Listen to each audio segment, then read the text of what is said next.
Hello there, my name is Gary Sims from Android Authority.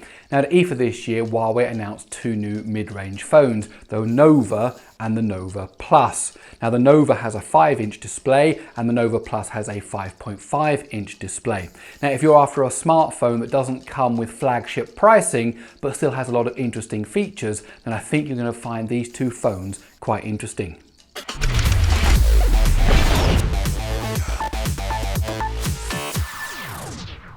So let's talk about design for a moment. Normally when you have a handset that comes in a normal and a Plus variant, the two phones are really carbon copies of each other, with the Plus version being just slightly bigger. Well, that isn't the case with the Nova and the Nova Plus. Well, actually it is the case, but not really. Let me show you. In many ways, the two phones really are quite identical. If you look at the construction, they both have this same unibody metal construction. If you look at the layout, they're both almost identical. You've got the volume rocker on the right-hand side along with the power button. On the left-hand side, you've got the SIM tray that can be dual SIM or one SIM and a micro SD card. Down at the bottom, you've got the micro USB port along with a single speaker. The Nova Plus actually has two speaker grills, but only one of them has a speaker behind it. You've got the 3.5mm headphone jack at the top and the same kind of general feel when you look at them from the front or from the side. However, when you flip the phones over, things actually look quite different. The Nova had a round fingerprint button and a camera that's up towards the top, towards one side on a white band.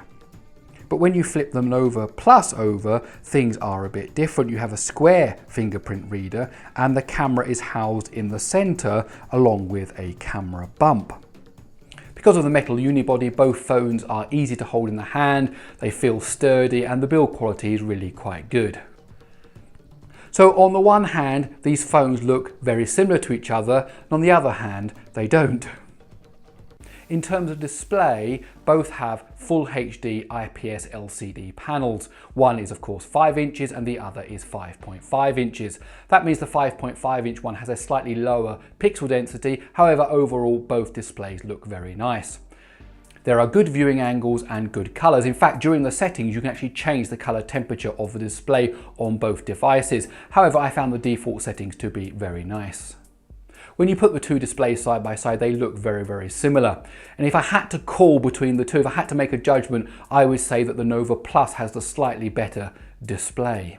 In terms of brightness, both displays produce 450 nits of brightness, and I've actually had really no problem at all using them indoors and outdoors, with maybe just one exception. If you've got bright midday sunshine shining directly down onto the device, you might find it a little bit difficult to read, but for 99% of the time, it's absolutely fine.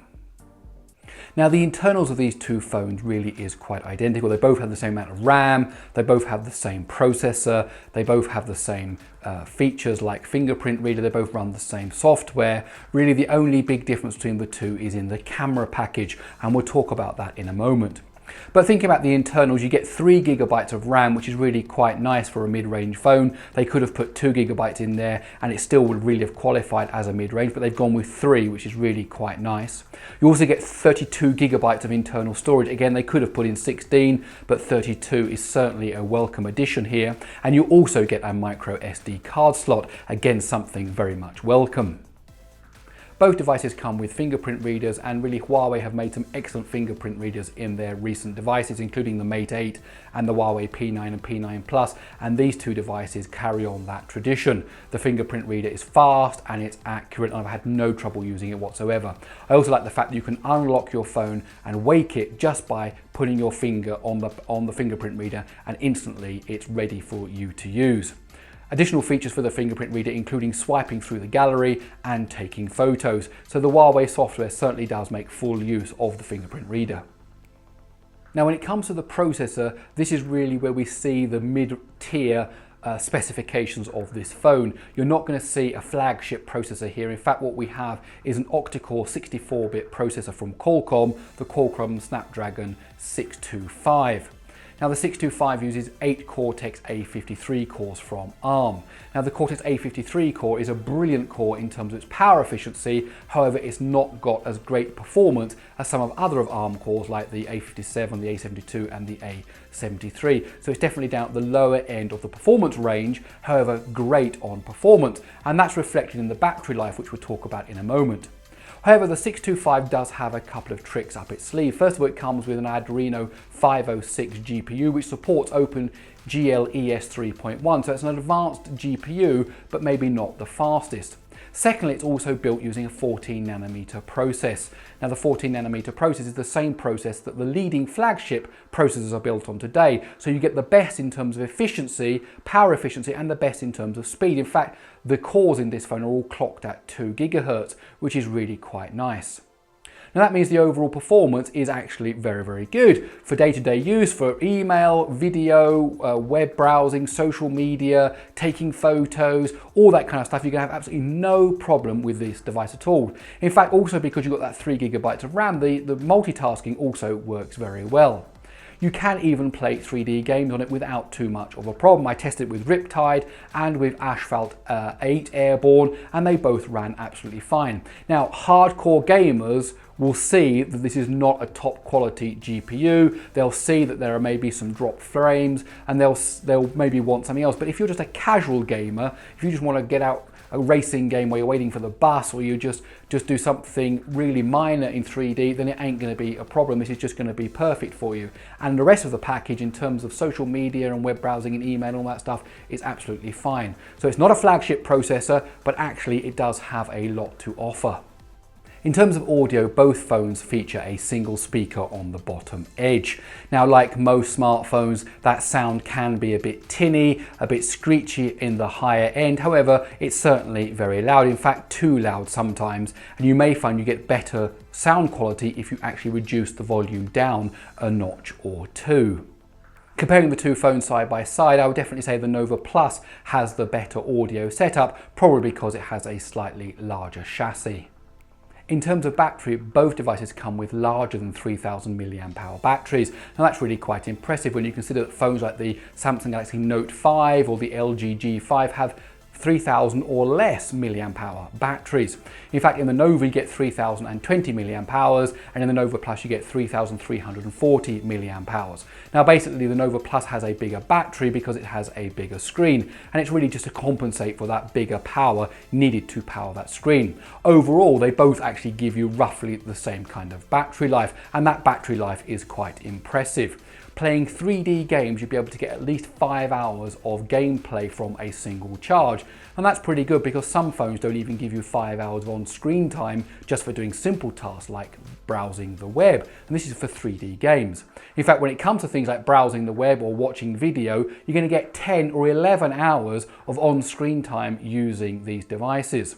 And so if you mix that all up between playing 3D games, social media, web browsing, email, taking photos, answering some calls, then I reckon you get between 7 and 9 hours of on-screen time from every single charge. And that's really enough to get you through an entire day without any problem whatsoever. And actually, depending on your usage, you may even get 2 days of battery life out of this phone. So it's a really good feature of these two devices. Talking of batteries, there are also some great software features that help you extend the battery life. For example, there are some power saving modes, including an ultra power saving mode, which kicks in a monochrome user interface that can really extend that battery life when you're in a squeeze and you don't have where to plug your phone in. Now both phones come with Android 6.0 Marshmallow with Huawei's Emotion UI on top. Now the biggest difference about a Huawei's Emotion UI is the fact it has no app drawer. So you're left to organize your apps using folders on the home screens. Now personally that's not a problem for me, and if it is a problem for you, you can always install an alternative launcher.